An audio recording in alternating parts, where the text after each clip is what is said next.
ಮಾನ್ಯ ಅಶ್ವಥ್ ನಾರಾಯಣ ಅವರು ಬಹಳ ಒಳ್ಳೆಯ ಪ್ರಶ್ನೆಯನ್ನು ಕೇಳಿದ್ದಾರೆ. ಅದರ ಬಗ್ಗೆ ಎರಡು ಮಾತಿಲ್ಲ. ಮತ್ತು ಇದು ಪ್ರಮುಖವಾದಂಥ ವಿಷಯನೇ. ಯಾಕೆಂತ ಹೇಳಿದ್ರೆ ಔಷಧಿಗಳ ಸರಬರಾಜು ಸಮರ್ಪಕವಾಗಿ ಆಗಬೇಕು. ನಮ್ಮ ಸರ್ಕಾರಿ ಆಸ್ಪತ್ರೆಗಳಲ್ಲಿ, ಪ್ರಾಥಮಿಕ ಆರೋಗ್ಯ ಕೇಂದ್ರಗಳಲ್ಲಿ ಎಲ್ಲೇ ಹೋದರೂ ಕೂಡ ಔಷಧಿಗಳು ಸಿಗಬೇಕು ನಮ್ಮ ಜನರಿಗೆ. ಅದರಲ್ಲಿ ಕೊರತೆ ಆದರೆ ಅದೇ ನಮ್ಮ ಮೂಲಭೂತ ಕರ್ತವ್ಯ. ಔಷಧಿನೇ ಇಲ್ಲದೆ ಹೋದರೆ ಮತ್ತೆ ನಾವು ಆಸ್ಪತ್ರೆ ಕಟ್ಟಿಬಿಟ್ಟು ಡಾಕ್ಟರ್ಗಳು ಇಟ್ಬಿಟ್ಟು ಏನು ಪ್ರಯೋಜನ? ಔಷಧಿಗಳು ಬೇಕೇ ಬೇಕು.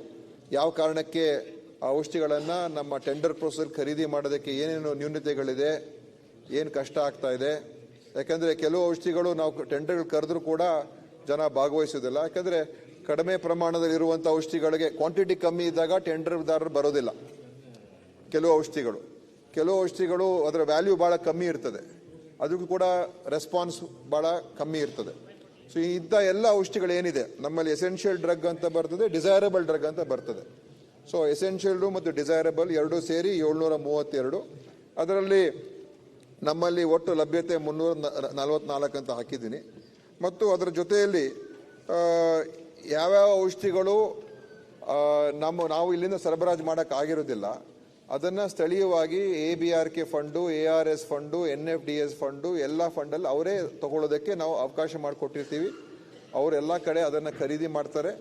ಮತ್ತು ಅದಕ್ಕೇನು ಹೆಚ್ಚಿನ ಅನುಮೋದನೆ ಪಡ್ಕೊಳ್ತಕ್ಕಂಥದ್ದಕ್ಕೆ ಯಾವ ಸಮಸ್ಯೆ ಅವರು ಹೇಳ್ತಾರೆ ಅದು ಆ ಥರ ಸಮಸ್ಯೆ ಏನಿಲ್ಲ. ಯಾಕಂದ್ರೆ ನಮಗೂ ಕೂಡ ಗೊತ್ತಿದೆ ಔಷಧಿ ಕೊಡುವಂಥದ್ದು ನಮ್ಮ ಮೂಲ ಜವಾಬ್ದಾರಿ. ಸೊ ಅದನ್ನು ಕೊಡಿಸ್ತಾ ಇದ್ದೀವಿ, ಸಿಗ್ತಾ ಇಲ್ಲ ಅಂತ ಹೇಳೋಕ್ಕಾಗಲ್ಲ.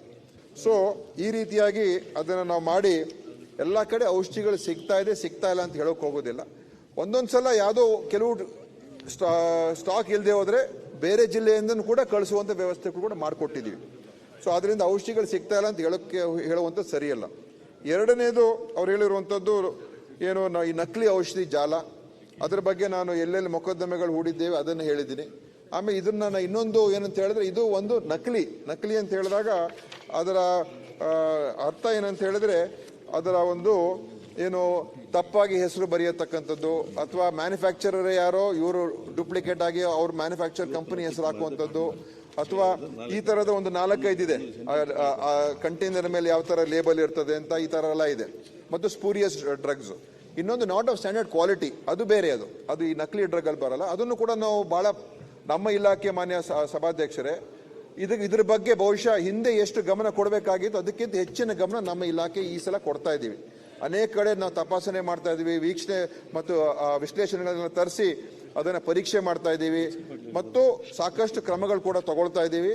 ಅವ್ರು ಹೇಳಿದ್ರು ಈಗ ನಮ್ಮಲ್ಲಿ ಡ್ರಗ್ ಇನ್ಸ್ಪೆಕ್ಟರ್ಸ್ ಏನು ಭಾಳ ಕಮ್ಮಿ ಇದ್ದಾರೆ ಅಂತ. ಖಂಡಿತ, ಯಾಕಂದರೆ 83ರಲ್ಲಿ ಅದನ್ನು ತಗೊಳ್ಬೇಕು ಅಂತ ಔಷಧಿ ಪರಿವೀಕ್ಷಕರನ್ನ ತಗೊಳ್ತಕ್ಕಂಥದ್ದಕ್ಕೆ ಆಗಿತ್ತು.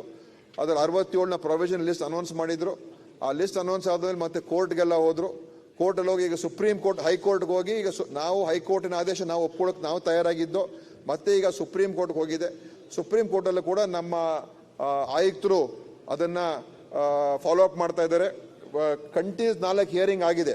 ಈಗ 20ನೇ ತಾರೀಕು ಸುಪ್ರೀಂ ಕೋರ್ಟ್ ಮತ್ತೆ ಕೊನೆ ಹಿಯರಿಂಗ್ ಮಾಡಿ ನೀವೇನು ಒಪ್ಕೊಳ್ತೀರೋ ನಾವು ಅದಕ್ಕೆ ಲಾಗು ಮಾಡೋಕ್ಕೆ ರೆಡಿ ಇದೀವಿ ನಾವು ಹೇಳಿದ್ದೀವಿ. ಸೊ ಅದಾದರೆ ಒಂದು 67 ಜನ ನಮ್ಮ ಡ್ರಗ್ ಇನ್ಸ್ಪೆಕ್ಟರ್ಸ್ ಬರ್ತಾರೆ.